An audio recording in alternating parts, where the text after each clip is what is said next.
Car साथियों, मैं हूं आपका होस्ट कुलदीप सिंह पुनिया। और बात वही सही जिसको माने दुनिया। और आज सही क्या है? सही ये है कि जो चुनाव है आदमपुर का उपचुनाव के अंदर कांग्रेस और बीजेपी ने दोनों ने पुरजोर ताल ठोक दी है। और दोनों पार्टियां अपनी तरफ से जीत के दावे कर रही हैं, लेकिन एक्चुअल पोजीशन क्या है वो हम जानेंगे। हम भी धरातल पर हैं, एक्चुअल पोजीशन क्या है।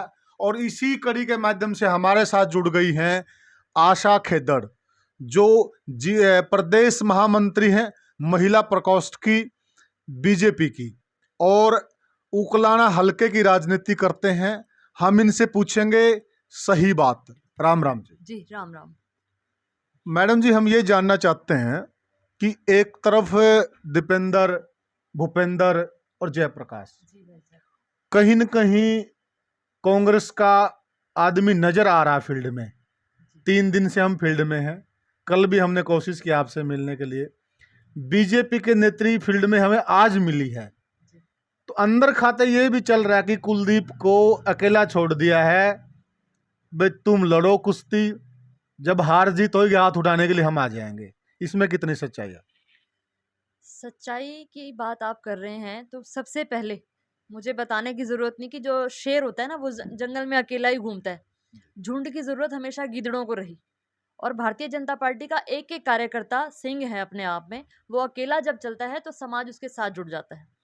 और रही बात फील्ड की, तो आप देख सकते हैं आज भी हमारे गांव में हमारे माननीय पूर्व प्रदेश अध्यक्ष रहे सुभाष बराला जी 1 बजे पहुंचने वाले हैं। 2 दिन पहले हमारे एमपी साहब धर्मवीर तालू जी आके गए। उनसे 2 दिन पहले रणबीर गंगवा जी आके गए। ऐसे ही कल भी एक सीनियर नेता है, उनका कार्यक्रम तय है। कोई एक दिन ऐसा खाली नहीं जिस दिन किसी गांव में किसी बड़े नेता का आगमन ना हो। हमारे प्रदेश अध्यक्ष ओम प्रकाश धनखड़ जी आके जा चुके हैं, माननीय मुख्यमंत्री मनोहर लाल जी आने वाले हैं। तो हमारा एक एक कार्यकर्ता, चाहे वो जूनियर है, चाहे वो सीनियर है, चाहे नेता है, हर कार्यकर्ता मैदान में आपके बीच है। तो कहने का भाव है कि बीजेपी ने अकेला नहीं छोड़ा, कुलदीप के साथ खड़ी है। जी बिल्कुल खड़ी है। खड़ी है। तो एक सवाल ये भी आ रहा है कांग्रेस की तरफ से कि जब एमएलए तो थे कुलदीप जी, इस्तीफा क्यों दिया और अब क्या बनेंगे? वो उनकी अपनी सोच है। ठीक है, वो एमएलए थे, लेकिन कहीं ना कहीं एक घुटन थी कि मैं शायद गलत स्थान पर हूँ। और उस घुटन को भी बहुत लंबे समय तक उन्होंने झेला। लेकिन हर इंसान का बर्दाश्त करने का एक माज़ा होता है। कहीं ना कहीं उनकी बर्दाश्त करने की शायद जो सीमा है वो पार हो गई थी। इसलिए उन्होंने कांग्रेस को छोड़कर भारतीय जनता पार्टी का दामन थामा।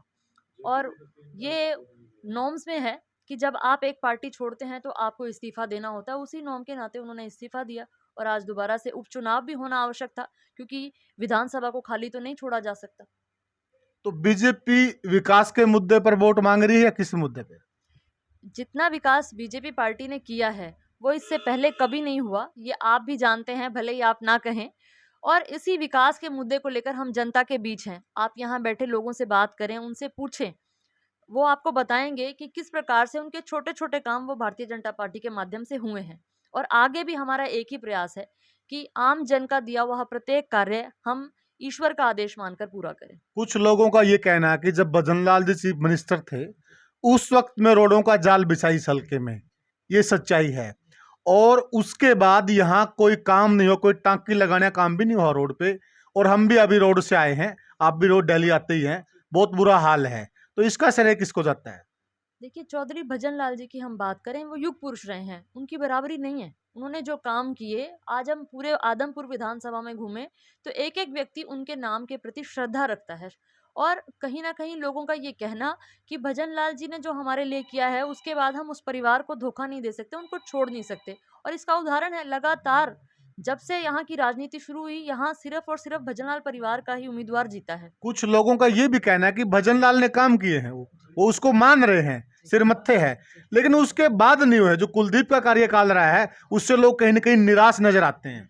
देखिए, जो कुलदीप जी का कार्यकाल कहीं और रहा हो उसकी तो मैं चर्चा नहीं कर सकती, ना मैं जानती हूँ उस समय क्या रहा। लेकिन अगर बात भारतीय जनता पार्टी की करें तो अगस्त में उन्होंने बीजेपी ज्वाइन की और लगभग 2 महीने के अंदर 520 करोड़ रुपया भारतीय जनता पार्टी द्वारा उनको दिया गया। और इस विधानसभा में वो पैसा लगा है। आप चाहें तो ये सरकारी तौर पर भी आप जान सकते हैं। तो भाजपा में आने के बाद विकास ना हो, ऐसा संभव नहीं है। विपक्ष का एक सवाल ये भी है कि बीजेपी का नारा था कि काले धन वालों को हम जेल में डालेंगे और भारत में लाएंगे, लेकिन ये तो उल्टा हो गया। जिसका धन विदेशों में पकड़ा गया, जिसके पासपोर्ट ईडी के पास जमा है, उसको बीजेपी ज्वाइन करा दी।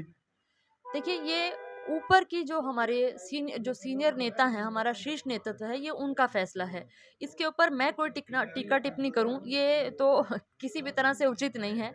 ऐसा सवाल अगर आपको कहीं लगता है कहीं गलत है, तो आप ऊपर बात कर सकते हैं। जी, महिला नेत्री हैं, हमारे हल्के का प्रतिनिधित्व करते हैं और कहीं न कहीं मृदुभाषी भी हैं, और जो हमने पूछा उसका जवाब भी दिया।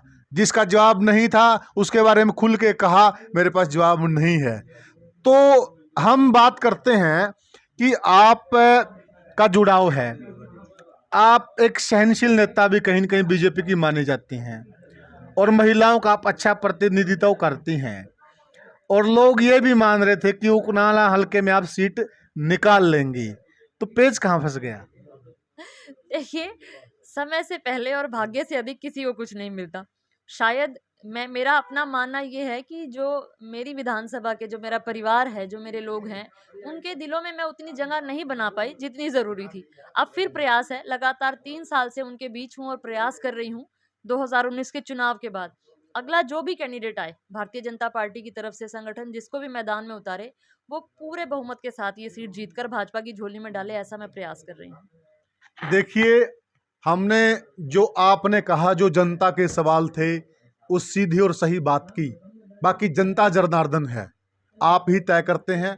आप तय कर लीजिए कौन कितने पानी में। जय हिंद।